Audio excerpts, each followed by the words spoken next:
just what you said there, tentative was the right word to say. I thought they were very passive in the first half. I couldn't believe how passive Mayo were.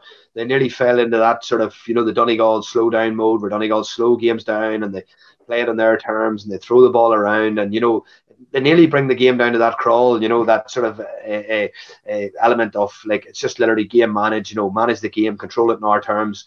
And one of the things I felt was that when Mayo brought, as I call it, manic Mayo, when Mayo just brought that manic intensity that they bring, like there's no other way to describe it. The way I described it to a friend of mine today when we were reviewing the games was like, it's just carnage. Like it's just mayhem. It's just mayhem. It's just, there's everyone's chasing. There's tackles get in. It's just savage intensity. It's just, it's mad to watch. Like, but it's just so effective, and it's probably the only way. People have been critical of them in the past, saying that they should do this, they should do that, but this is probably the best form of football that suits them. Like it's only really Mayo that could happen to, 11-5 down or 11-6 down or whatever it happened to be, and man down, and they come back in those conditions, and probably should have won the game. Like it's absolute madness. And even towards the end when Donegal tried to game manage and throw the ball around and they were getting the right men on it, Ryan McHugh was on it quite a bit, and Sean Patton was coming out trying to create that +1, and even when they were doing that, like Mayo were still getting,